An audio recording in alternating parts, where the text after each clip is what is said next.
এক, খাজনা কী ধরনের আয়? উদ্বৃত্ত আয়। 2, রিকার্ডোর পরে কোন অর্থনীতিবিদ খাজনা ধারণা বিস্তারিতভাবে ব্যাখ্যা দেন? অধ্যাপক মার্শাল। 3, নিচে কোনটির যোগান সম্পূর্ণ অস্থিতিস্থাপক? ভূমি। 4, ভূমির আদি ও অক্ষয় শক্তি ব্যবহারের জন্য উপাদানের যে অংশ ভূমির মালিককে দেওয়া হয় তাকে খাজনা বলে। প্রামাণ্য সংজ্ঞাটি কোন অর্থনীতিবিদ দিয়েছেন? অধ্যাপক রিকার্ডো। 5, ভূমির ব্যবহারের দামকে খাজনা বলার অন্তর্নিহিত কারণ কোনটি? যোগান সীমাবদ্ধ। 6, কোন অর্থনীতিবিদদের মধ্যে যেসব উপাদানের যোগান সীমাবদ্ধ সেসব উপাদানের উপর খাজনার উদ্ভব হতে পারে? ক্লাসিক্যাল। 7, ক্লাসিক্যাল অর্থনীতিবিদদের মতে কোনটি একমাত্র উপাদান যার যোগান সম্পূর্ণ সীমাবদ্ধ ও অস্থিতিস্থাপক? ভূমি। 8, কেবল ভূমি নয়, যে কোনো উপাদান থেকে খাজনা উদ্ভব হতে পারে, এটি কার মত? আধুনিক অর্থনীতিবিদগণ। 9, সুযোগ ব্যয়ের অতিরিক্ত আয়ের খাজনা বলেছেন কোন অর্থনীতিবিদ? জর্জ স্ট্রিগলার। 10, খাজনা সম্পর্কে বিস্তারিত ব্যাখ্যা প্রদান করেন কোন অর্থনীতিবিদ? David Ricardo. 11, অধ্যাপক মার্শাল খাজনাকে কিসের সাথে সম্পর্কিত দেখান? ভূমি। 12, জমির যোগান সম্পূর্ণ অস্থিতিস্থাপক হওয়ায় এর যোগান রেখা কেমন হবে? লম্ব অক্ষের সমান্তরাল। 13, আধুনিক ভাষায় খাজনা উদ্ভব হতে পারে সবগুলো। 14, অনুপার্জিত আয় সৃষ্টি হলে মূলত কাদের আয় বৃদ্ধি পায়? ভূমির মালিকদের। 15, রহিম তার বাড়ি জলিলের কাছে 5,000 টাকায় ভাড়া দিল। সাধারণত ভাড়া দেওয়ার সাথে মিল রয়েছে খাজনার ব্যবহার মূল্যের। 16, কোন খাজনা হিসাব করা সহজ? মোট খাজনা।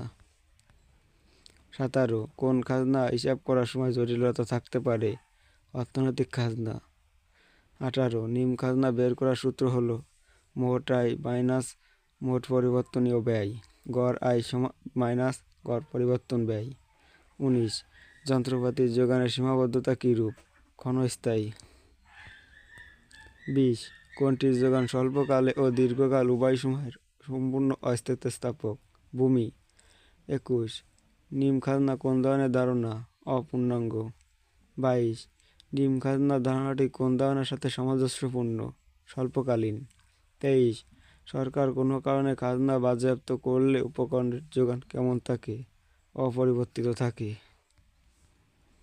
24, উৎপাদনের যে কোনো উপকরণের ন্যূনতম যোগান দামের চেয়ে যে অতিরিক্ত দাম বা পারিশ্রমিক দেওয়া হয় তাকে কি বলে? খাজনা। 25, ভূমির জন্য খাজনা দেওয়া হয় কারণ ভূমির যোগান সীমাবদ্ধ, ভূমির উর্বরতার পার্থক্য আছে। 26, বাংলাদেশে কোন সময় থানাগুলো উপজেলায় উন্নীত করার ভূমির মূল্য কয়েক গুণ বৃদ্ধি পেয়েছিল? 80-র দশকে। 27, চিত্রটি যে ধরনের খাজনা নির্দেশ করে তা প্রকৃতি পদার্থ উপকরণ ব্যবহারের ফলে পাওয়া যায়। সর্বকাল ও দীর্ঘকাল উভয় ক্ষেত্রে এরূপ খাজনার উদ্ভব হয়।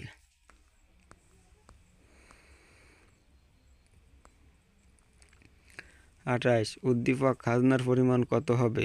24। 29, ভূমির মালিক রহিম ভূমির জন্য সরকারকে কি দেন? খাজনা। 30, উৎপাদন সূচক ব্যয়ের অতিরিক্ত আয়কে কি বলে? খাজনা। 31, কাদের মতে যে কোনো উৎপাদনের ক্ষেত্রে খাজনার উদ্ভব হতে পারে? আধুনিক অর্থনীতিবিদদের মতে। 32, উপকরণের দৃষ্টিকোণ থেকে খাজনাকে কয় ভাগে ভাগ করা যায়? 2। 33, আয়ের দৃষ্টিকোণ থেকে খাজনাকে কয় ভাগে ভাগ করা যায়? 3। 34, চুক্তিবদ্ধ খাজনার অপর নাম কি? মোট খাজনা। 35, কোন জমির উদ্ভিদ আয় কম থাকে? নিকৃষ্ট জমি। 36, কোনটির বিকল্প ব্যবহারের জন্য খাজনার উদ্ভব হয়? জমির। 37, একটি উপকরণের সুযোগ ব্যয় ও প্রকৃত আয়ের ব্যবধানের ফলে কোন ধরনের খাজনা সৃষ্টি হয়? নিট।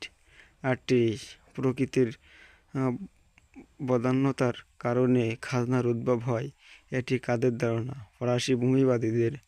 39, জমির যোগান স্থির ও জনসংখ্যা বৃদ্ধির দরুন কোন খাজনার উদ্ভব হয়? অর্থনৈতিক খাজনা। 40, যে কোনো উপকরণের যোগান দাম যদি সাময়িকভাবে স্থির থাকে তাহলে তার আয়কে কিরূপ খাজনা বলে? নিম। 41, ভূমির মালিককে কেন খাজনা দিতে হয়? ভূমির চাহিদা যোগান অপেক্ষা বেশি বলে। 42, রহিম তার বাড়িটি খলিলের নিকট 8,000 টাকায় ভাড়া দিল। রহিমের এই 8,000 টাকাকে অর্থনীতিতে কী বলে? খাজনা। 43, ভূমিতে ক্রমাগত বেশি পরিমাণে শ্রম ও মূলধন নিয়োগ করলে কোনটি হ্রাস পায়? প্রান্তিক উৎপাদন। 44, উৎপাদনের দিক থেকে খাজনা হলো অর্থনৈতিক খাজনা, বিশুদ্ধ অর্থনৈতিক খাজনা। 45, অনুপার্জিত আয় সৃষ্টি হয় কোনটির কারণে? জনসংখ্যা বৃদ্ধি। 46, আয়ের দৃষ্টিকোণ থেকে খাজনা হলো সবগুলো। 47, যে জমিতে উৎপাদিত ফসলের পরিমাণ ও খরচ সমান হয় তাকে কোন জমি বলে? প্রান্তিক। 48, ডেভিড রিকার্ডো তার খাজনা তত্ত্ব কোন সময় ব্যক্ত করেন? 19বিংশ শতাব্দীর প্রথম দিকে। 49, অর্থনীতিবিদ ডেভিড রিকার্ডো কোন দেশের নাগরিক ছিলেন?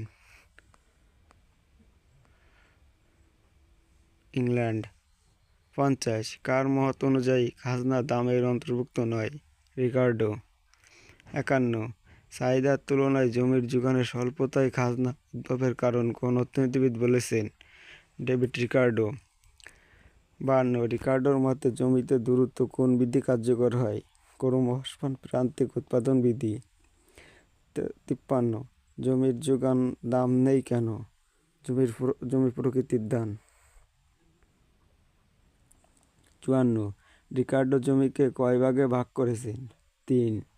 55, রিকার্ডো কোন শ্রেণীর জমিকে প্রান্তিক জমি বলেছেন? তৃতীয়। 56, রিকার্ডোর দ্বিতীয় শ্রেণীর জমিতে খাদ্যের চাহিদা কেন বৃদ্ধি পায়? জনসংখ্যা হ্রাসের কারণে। 57, রিকার্ডো তার খাজনা তত্ত্বে মতে প্রকাশ করেন সবগুলো। 58, সামাজিক অগ্রগতির সাথে দ্রব্য সামগ্রীর মূল্য বৃদ্ধি পেলে তাকে কি বলা হয়? অনুপার্জিত আয়। 59, প্রান্তিক জমিতে খাজনা না থাকার কারণ হলো জমির আয় ও উৎপাদন খরচ সমান, জমির আয়ের চেয়ে খরচ বেশি।